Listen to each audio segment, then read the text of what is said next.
Tonight, the Bordelais director is called on to resign after admitting that the facility dropped the ball in protecting a young female inmate. A U.S. national drowns in Soufrière, and the SLP says the failed response of the government is driving COVID-19 related deaths up. The details of these stories and more coming up. This is the Hot 7 Nightly News with Lovelace and Amy Joseph. Good night. It is Monday, the 15th of March, 2021.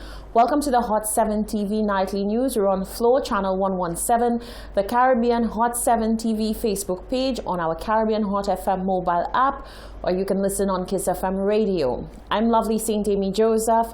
Thank you for joining us. Women's advocate Catherine Seelys is calling for the head of the director of the Bordelais Correctional Facility, Hilary Herman, after he made an admission of failure in 2019 when a teenager was sexually assaulted at the facility. Seelys says the only way that Herman will prove that he is truly sorry for the unfortunate event is to step down. Rochelle Gonzalez begins our reporting.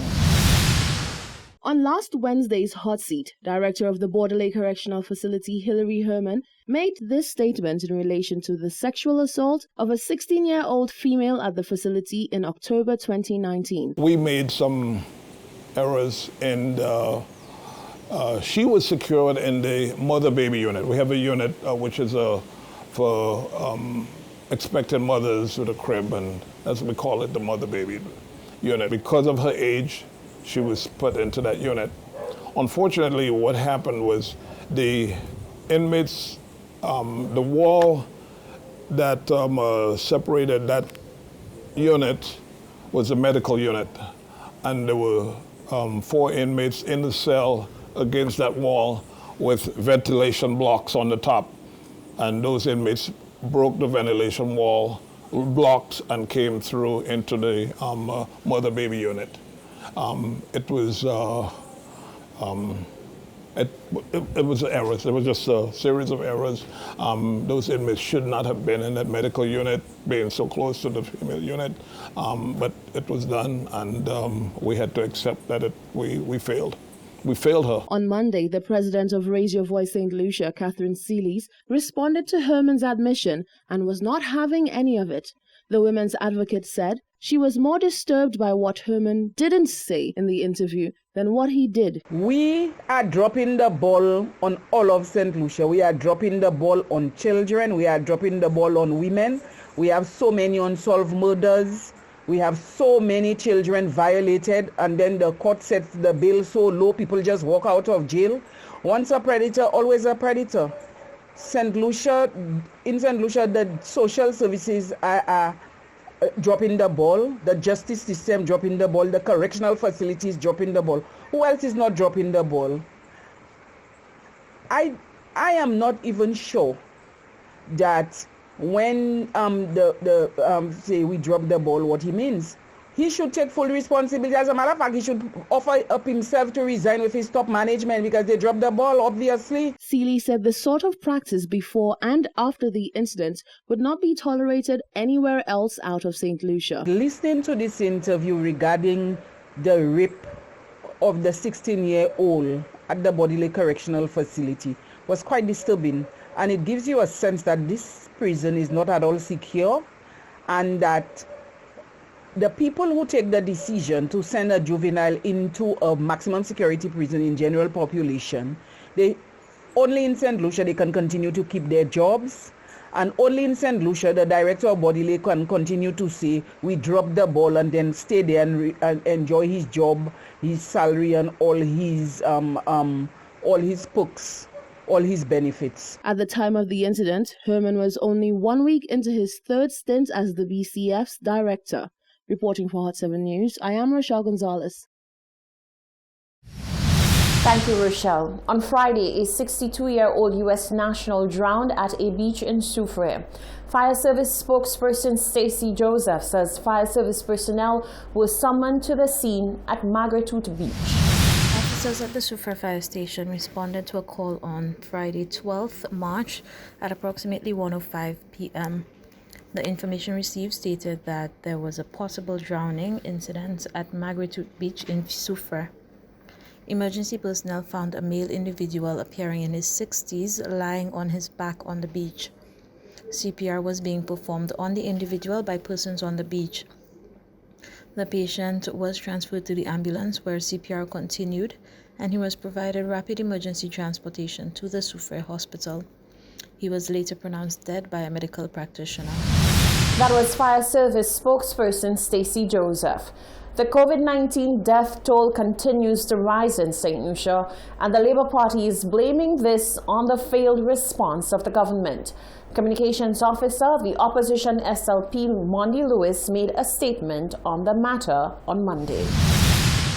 The opposition St. Lucia Labour Party has once again given the Alan Chasney-led administration a failing grade when it comes to the government's handling of the COVID-19 pandemic, and this time the party is lamenting the number of COVID-19 related deaths. In a press statement, the SLP's communications officer Mondi Lewis pointed out that March 13th has marked 1 year since the first case of COVID-19 was recorded on Ireland. Yet, in that time, St. Lucia has recorded over 4,000 cases of the virus and 55 deaths. Over the weekend, we sadly recorded another 7 new deaths in just 2 days. Each life lost represents more pain and more anguish for families, friends, and loved ones. St. Lucia has recorded more deaths than all the OECS islands combined. Put another way, since the start of the year, we have recorded 55 COVID-19 related deaths. In effect, a death every 35 hours. We have become a country in mourning, a grieving nation with losses due to COVID-19 being experienced on top of the rising loss of lives from suicides and homicides. Lewis went on to say that the people of St. Lucia are holding strong despite the odds stacked against them. She said they are holding on to hope come the next general elections. The St. Lucia Labour Party laments the continued appalling state of healthcare in St. Lucia, only exacerbated by the UWP government's approach to COVID-19.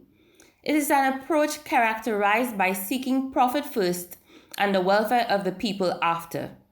To date, we have borrowed approximately 400 million in the name of COVID-19, but the government seems more committed to projects for the election campaign and lining pockets than keeping COVID-19 patients breathing, helping children get connected to their teachers, and keeping food on the tables of St. Lucian homes where many remain jobless.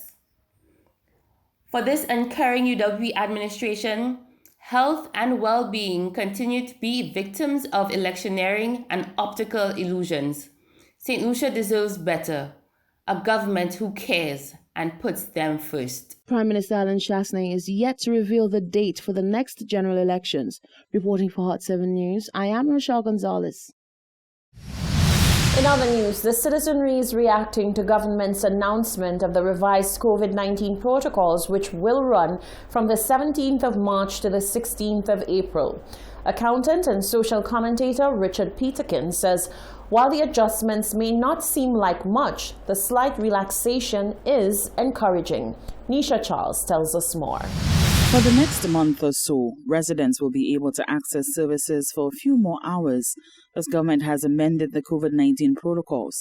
Come March 17th, the curfew has been adjusted from 9 p.m. to 4 a.m. until April 16th, except for during the Easter break when the curfew will revert from 7 p.m.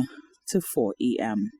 This measure is one of a few which has been amended by the country as it seeks to take control of its COVID-19 situation. Social commentator Richard Peterkin says any adjustment which gives people a bit more freedom is good news. It's not a major thing. We still have a curfew, and there's still, the numbers of people that can come out and do things. I'm very involved in sports. We still can't, get out there and practice competitive sports, and that's a real drawback for us. But we understand why. And from that point of view, we adhere to the protocols and we go along with it. It's been a long year. It's been hard on everybody.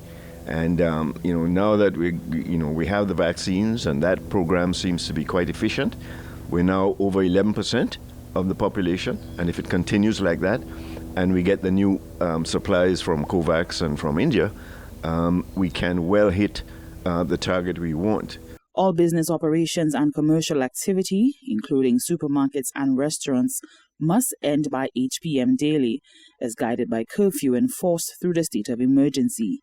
This is in an attempt to curb movement past 9 p.m. Social gatherings are restricted to no more than 10 people of the immediate family. Pitkin encouraged everyone to follow the protocols so that the country stands a better chance of opening up its economy, even amidst the country's efforts at mass vaccination. I think it'll be a slow progress. I think we definitely don't want to drop our guard. And the fact that you're vaccinated doesn't mean to say all of a sudden you or the rest of the population is immune. So in that regard, we need to kind of every 2 weeks or every month realize, okay, things are improving. The number of positive tests are going down. Positivity rate is going down. People in hospital is going down. No more people are dying. And one by one, we can start to, relax and move forward. But we will, to this, as far as I could see, a year from now, we will still be wearing masks. Not all over the place necessarily, but certainly in certain areas and whatnot. So it's going to be there. But I think that ability for us to be able to socialize and do the things we're used to doing, and in many instances for people who make their money out of it, it is very important that we're able to get to that position as quickly as possible. All agencies and businesses will continue to implement a blended service operations approach where possible for the employees. Schools will be allowed in-class training and instruction for the third term. For the Hot 7 News, Nisha Charles reporting. Thank you, Nisha. Stay with us. Still to come, Jeremiah Norbert says there will be no backing down from contesting the Micoud North seat, despite sad news that doctors were unable to save his leg. The CSA says employees ought not to be punished for not getting vaccinated against COVID-19. And the Catholic Church clarifies its position on same-sex marriage.